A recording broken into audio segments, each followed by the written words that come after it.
Hello friends, जैसा कि हमने आपको पिछले वीडियो में सेक्शन 25 तक बता दिया था, अब हम सेक्शन 26 की बात करेंगे। दस्ताने बनाम दस्ताने का वाद है विवाह विच्छेद पर। ध्यान रखिएगा, बहुत इंपॉर्टेंट है। दस्ताने बनाम दस्ताने किस बिंदु पर सर्वोच्च न्यायालय का अग्र निर्णय है? क्रूरता, अभियोजन, पागलपन या व्यतिचार? तो अभी हमने आपको बताया किस पर है, क्रूरता पर। हिंदू विवाह अधिनियम 1955 के अंतर्गत पारस्परिक सहमति से विवाह विच्छेदन के लिए याचिका लाई जाती है।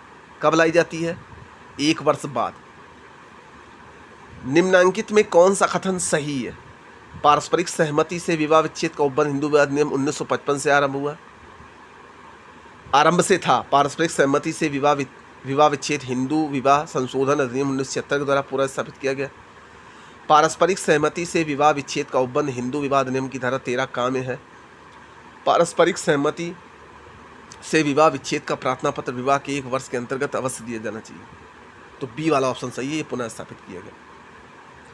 अधिनियम के अधीन कोई अर्जी उस जिला न्यायालय के समक्ष पेश नहीं की जा सकेगी जिसकी मामूली आरंभिक सिविल अधिकारिता की स्थानीय सीमाओं के अंदर विवाह का अनुष्ठापन हुआ था। प्रत्यर्थी अर्जी के पेश किए जाने के समय निवास करता है। विवाह के पक्षकारों ने अंतिम एक साथ निवास नहीं किया था, जहां अर्जीदार पत्नी अर्जी पेश करने के समय निवास कर रहा है। सी ऑप्शन इसका सही। अधिनियम की धारा 27 आकर्षित होती है, जबकि विवाह में यह विवाह के समय भेंट की गई संपत्ति अभिकथित रूप से होती है। पति की, पत्नी की,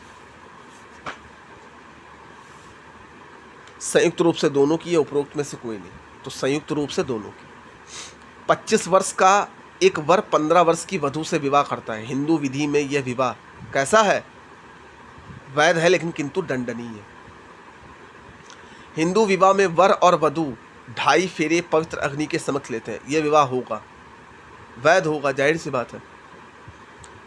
पति पत्नी पारस्परिक सम्मति से विवाह विच्छेद हिंदू विवाह अधिनियम 1955 की किस धारा के अंतर्गत कर सकते हैं?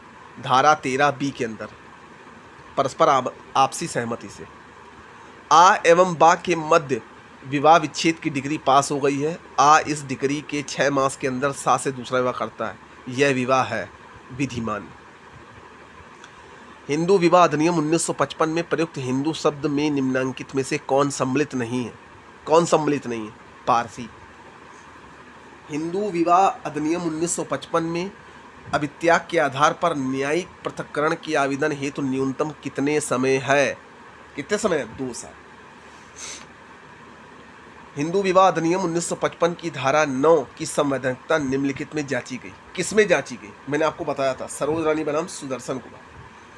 जिसने हिंदू लॉ के सारे वीडियो देखे होंगे उसको इसमें टिक लगाने में कोई आपत्ति नहीं होगी, क्योंकि मैंने एक एक सेक्शन बताया। अपनी पति की सम्मति के बिना एक हिंदू पुरुष द्वारा गोद लिया जाना है शून्य है, सम्मति लेना जरूरी है। निम्न हिंदू दत्तक ग्रहण एवं भरण पोषण अधिनियम 1956 की किस धारा के अंतर्गत हिंदू महिला को दत्तक ग्रहण की शक्ति प्राप्त है? धारा 8 में। हिंदू दत्तक एवं भरण पोषण अधिनियम 1956 के अंतर्गत एक हिंदू स्त्री पुत्र या पुत्री को दत्तक ग्रहण कर सकती है। कब कर सकती है? एक अविवाहित है। एक हिंदू स्त्री किसी पुरुष बालक को गोद ले सकती है अगर वह उस बालक से कम बड़ी है 21 साल। 30 वर्षीय एक हिंदू पुरुष 15 वर्षीय एक लड़की को दत्तक ग्रहण करता है। ठीक, ये क्वेश्चन अच्छा है। दत्तक ग्रहण करता है, वैध है, शून्य है, शून्यकरण है, अनियमित है। ये क्या है? शून्य है। निम्नलिखित में से कौन हिंदू विधि के अंतर्गत एक पुत्र को दत्तक ग्रहण ले सकता है? जिसका कोई जीवित पुत्र ना हो, जिसकी एक नरसंगिक पुत्र जीवित है, जिसमें एक पुत्र पहले ही दत्तक लिया हो, जिसका पुत्र उसके विभाजन होने के पश्चात पृथक हो गया हो। तो जिसका कोई जीवित पुत्र ना हो वो ले सकता है। एक हिंदू जिसने एक पुत्र का दत्तक ग्रहण किया, बाद में उसे नैसर्गिक रूप से जुड़वा एक पुत्र और एक पुत्री को उत्पन्न होते हैं। अब वह अपने दत्तक पुत्र को अपने मित्र को दत्तक में देना चाहता है। वह हिंदू इस पुत्र को दत्तक में नहीं दे सकता जिसको दत्तक में लिया। निम्नलिखित में कौन सा कथन सही है? दत्तक जनकों की अपनी संपत्ति के वहन के अधिकार से वंचित नहीं करता। एक विधिमान्य दत्तक रद्द नहीं किया जा सकता। दत्तक से संबंध रजिस्ट्रीकृत दस्तावेजों के संबंध में यह अवधारणा है कि वह दत्तक इस अधिनियम के अनुपालन में किया गया है। दत्तक पिता दत्तक के लिए ली जाने वाली नारी से आयु से कम 20 वर्ष बड़ा हो। तो ये डी वाला ऑप्शन सही है इसका। अब इसमें अगला क्वेश्चन है, निम्न में से कौन सा आधार किसी संरक्षक को किसी बच्चे को गोद लेने के आधारों में नहीं आता?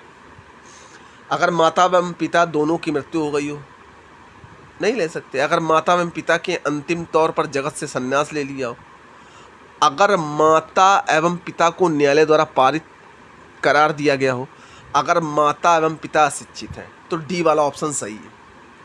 ये सब ये आधारों में नहीं आता, बाकी सब आधार में आते हैं। निम्नलिखित में किस प्रकरण में सर्वोच्च न्यायालय ने 15 वर्ष से अधिक की आयु के हिंदू के दत्तक की वैधता को धारा 10 के 4 के अंतर्गत पक्षकारों को लागू होने वाली रूढ़ि के आधार पर मान्य ठहराया था? तो कुडिम्बा रामा पापल बनाम नारायण कुडिम्बा पापल। ध्यान रखिएगा, केस बहुत इंपॉर्टेंट है।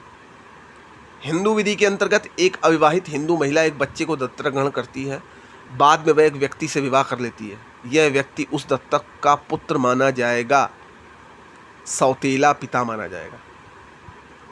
निम्न व्यक्ति अधिनियम के अधीन भरण पोषण का अधिकार रखते हैं: पत्नी, विधवा बहू, वैध या अवैध संतान व अक्षम माता पिता। ये सब अधिकार रखते हैं। ठीक, तो आज की इस वीडियो में 51 क्वेश्चन नंबर 50 तक ही हम रहने देते हैं। बाकी हम आपको नेक्स्ट वीडियो में बताएंगे। उम्मीद करते हैं कि जिसने वीडियो पूरा देखा होगा उसको समझ में आया होगा। नहीं समझ में आया तो कमेंट बॉक्स में कमेंट जरूर करिएगा। Thank you.